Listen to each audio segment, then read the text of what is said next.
पिछले एक हफ्ते में भारत में 3 बड़े डॉक्टरों की सडन डेथ हो गई है। डॉक्टर आदित्य बत्रा जो कि कार्डियोलॉजिस्ट थे, रोहतक के रहने वाले थे, director of his hospital, Holi heart hospital, अचानक मौत। और उसके अलावा बहरीच के doctor Vinod Kumar orthopaedic surgeon थे और सर्जरी करने के दौरान ही उनकी अचानक डेथ हो गई। और तीसरे डॉक्टर, पिछले एक हफ्ते की बात कर रहा हूँ, 27 साल के डॉक्टर विनोद कुमार भिंड, इनका नाम भी डॉक्टर विनोद कुमार ही है, और इमरजेंसी डिपार्टमेंट में ड्यूटी के दौरान सडन डेथ। इनमें से किसी को भी बचाया नहीं जा सका, जबकि दो तो हॉस्पिटल के अंदर, वो भी इमरजेंसी या ऐसी जगह पे जहाँ पे हर तरह की इमरजेंसी फैसिलिटी होती है, वहाँ सारी इमरजेंसी फैसिलिटी के होते हुए भी CPR एक्सेट्रा करने के बाद भी इनको बचाया नहीं जा सका। तो ऐसे में कई सारे तरह के सवाल आ सकते हैं आपके दिमाग में। पहला सवाल तो यही आना चाहिए, जैसा कि आपने देखा पिछले 4-5 सालों में लगातार सडन डेथ के मामले बढ़ते जा रहे हैं, कई गुना ज़्यादा हैं in comparison to what it was before 2021। अभी इन तीनों डॉक्टरों के डेथ के बाद एक बार फिर से ये मामला कि डेथ क्यों हो रही, इस पे बहस आपने सोशल मीडिया में या टेलीविज़न में कहीं ना कहीं देखा होगा।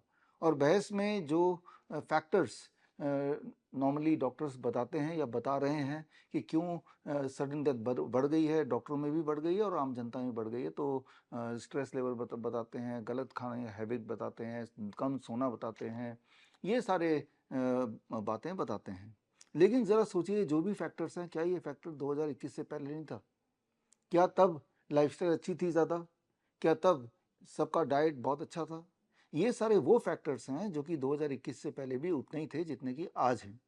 लेकिन एक फैक्टर जिस पे ध्यान दिलाना चाहते नहीं या ध्यान देते नहीं, ये आंखें बंद कर ली है इन विश्लेषकों ने, वो है कोविड के 2 वैक्सीन्स।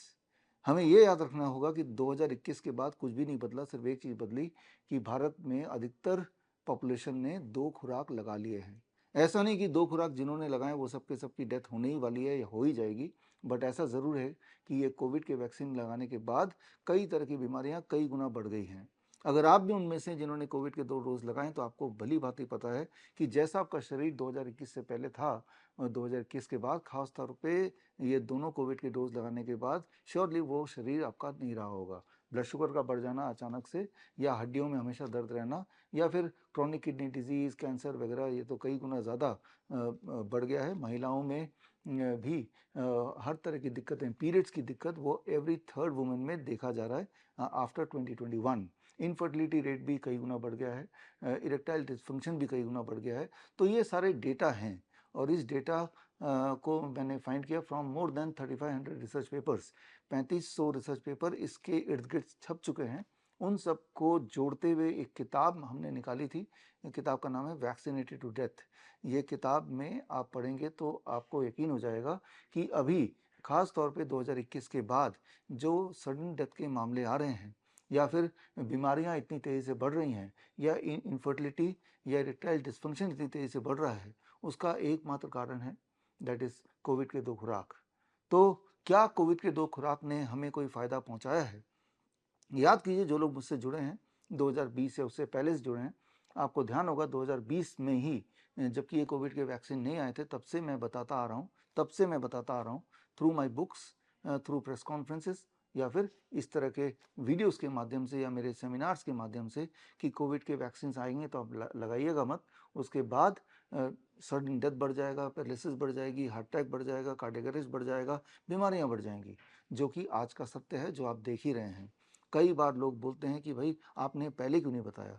पहले हमने भरपूर कोशिश की बताने की, जितने तरह के मीडियम हो सकते थे या हो सकते हैं, उन सब मीडियम तक पहुंचे। हम तो कोर्ट तक भी पहुंचे, और कोर्ट में भी एक केस अभी पेंडिंग है छत्तीसगढ़ हाई कोर्ट में, around this Covid and Covid के वैक्सीन के इर्द गिर्द जो केस है वो अभी हमारा चल ही रहा है। तो जितने सारे माध्यम हो सकते हैं, उन सारे माध्यम से आप तक हम पहुंचने की कोशिश कर रहे हैं। कई लोग बार बार मेरे एक्सप्लेन करने के बार बार भी एक ही सवाल पूछते हैं कि अगर कोविड ये सारा फेक था, वैक्सीन की ज़रूरत नहीं थी, तो इतने लोग क्यों मारे जा रहे थे?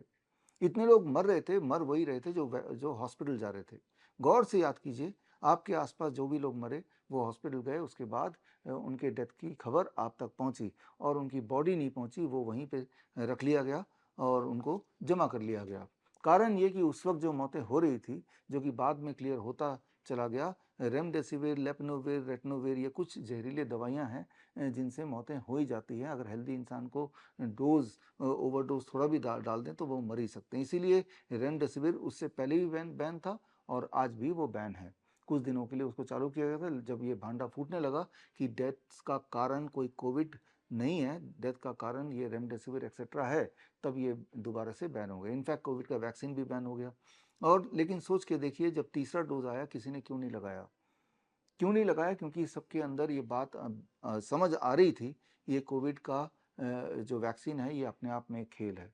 तो खैर, अब आगे क्या करना है इस बारे में बात करना चाहता हूँ कि आगे का रास्ता क्या हो जाए, क्या होना चाहिए, इस पे हम एक डिस्कशन करना चाहते हैं। इसके लिए मैंने दिन चुना है, दैट इज 23 जुलाई, चंद्रशेखर आज़ाद जयंती, बाल गंगाधर तिलक जयंती। क्रांतिकारी दो ऐसे महापुरुष जिन्होंने भारत को आज़ादी दिलवाने में एक अहम भूमिका निभाई है। तो क्यों ना इस दिन हम एक डिस्कशन को आगे बढ़ाएं कि कैसे हम अपनी हेल्थ की आज़ादी पा सकते हैं।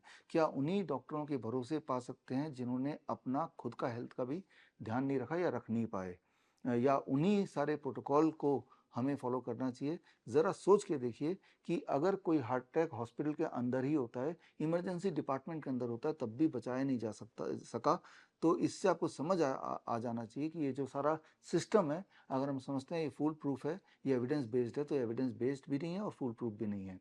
इसके कुछ एविडेंसेस मैं आपको पेश करूंगा ऑन 23 जुलाई, और ऑल्टरनेटिव क्या हो सकता है उस पर भी हम डिस्कस करेंगे, वो भी मैं पेश करूंगा। तो 23 जुलाई सुबह 11 बजे आप मुझसे जुड़िए लाइव ओनली एट www.coronakal.tv पर, और बहुत सारे ऐसी इन्फॉर्मेशन आपको मिलेंगी, जो इन्फॉर्मेशन, जिस तरह की इन्फॉर्मेशन मैं पहले भी देता आया हूँ, जो आपके लिए बड़ी उपयोगी होगी। तो मैं आपका वेट करूँगा on 23 July at 11 AM only at www.coronakal.tv। All the best, thank you, Jai Hind. बड़ी से बड़ी बीमारी का आसान से आसान इलाज घर बैठे ही हो सकता है। अधिक जानकारी के लिए कांटेक्ट करें nearest doctor BRC clinic @home।